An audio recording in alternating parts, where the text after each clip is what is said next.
Welcome to the Mumbo Report. I'm Tim Burrowes. Today we're talking to Paul Fisher, boss of the IAB. Now, Paul, I was looking back into a presentation you gave very early on when you first became CEO. Back in August 2008, you set out your priorities for the coming year, and audience measurement was on the list. You were going to have it completed by the end of financial year 2009. We're kind of there now, but I take it that things are more difficult getting there than maybe we thought they would be. It's certainly more complex. I think the level of detail that was required to actually get a tender ready to go to market was a lot more complex than certainly I had envisaged.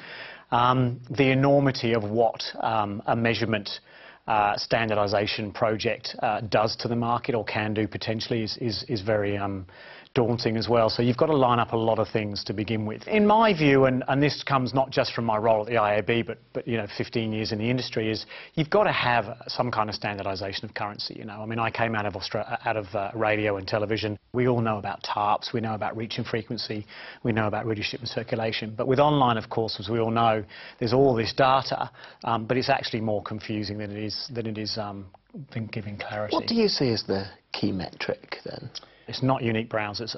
It's got to be a people-based metric, so it's got to give planners and buyers a people-based reach figure. And then an extension of that is then a frequency figure. How many times will a person see an ad? I think that's the basic, though, and that's just what I call the catch-up phase, and that is getting on a par with other media. But digital has the ability to take the argument far, far beyond reach and frequency, and that goes into not how many people did my ad see, but how effective was my advertising. And I think that measurement in the digital age will move beyond measuring people and audience to measuring advertising effectiveness. So if you were an advertiser now, what questions would you be asking?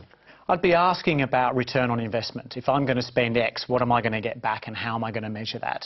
I'd be asking about comparable metrics to my other media that I'm using. How can I compare the effectiveness of my online media schedule with my television schedule? Now, it's worth explaining just where we are in this move to potentially a new measure. We're in the early phases of a tender process. And look, there's 21 people out there, or organisations globally, 15 of them locally, that want to submit against the tender. There'll be a fairly extensive evaluation to a whole set of predetermined technical requirements and business requirements. And sometime early certainly in the first half of 2011, there'll be a decision made by the IAB as to who the preferred supplier will be. And quite honestly, that's the easy part. The hard part, I think, then, or the challenging part and the complex part, is in the implementation phase.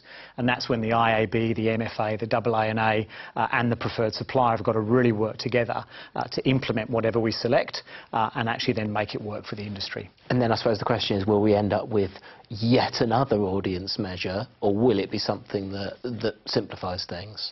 Yeah, and look, I think it's a little bit of each. Yeah, we obviously are doing this with the intent of making a standardised preferred system provided by a preferred supplier, and we believe that will go a long way to simplifying and standardising the market. Will it mean other players will go away? No, it won't.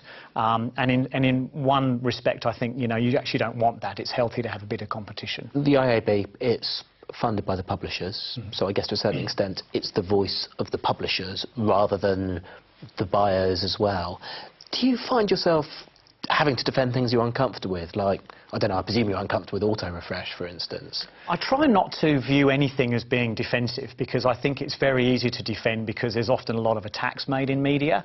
What I try and do is rationalise the argument, and auto-refresh is a great example. You know, there was a number of elements to auto-refresh, and I think rather than try and defend the position of members of the IAB who were auto-refreshing. Probably for those who don't understand, it's worth explaining what auto-refresh is. Yes, so I suppose an automated refresh of content on a web page that's not initiated by a user, that not only refreshes the content but also refreshes the advertising inventory. So the advertiser keeps paying each time it refreshes. Yeah. What is the IAB's position on auto-refresh?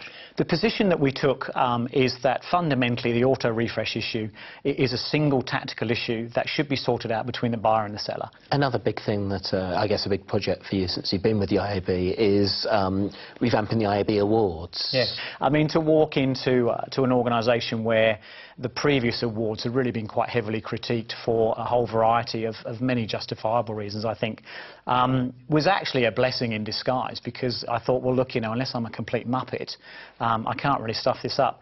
But it was about bringing it back to its real core essence, and that was getting a whole bunch of people in the industry up close to a very large screen where you could see the quality of the work. You also do a quarterly update on what the market is doing, what the advertising spending is doing. What are the big trends you're seeing at the moment?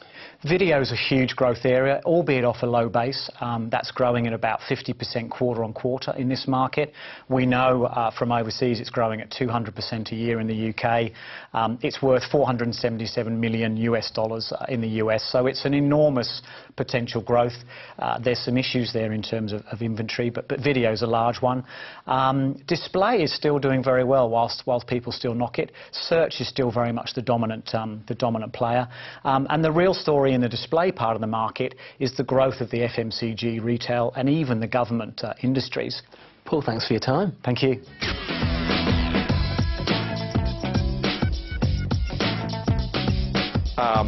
I'd like to share it with you, Tim, but some people would feel threatened, so I don't think I can. Next time on the Mumbo Report, we count down the week's most played ads and we hammer another turkey. Well, that's all we have time for now. More soon, though. In the meantime, you can follow me on Twitter. You can also follow me at mumbrello.com.au. For now, though, I'm Tim Burrowes, and that was the Mumbo Report.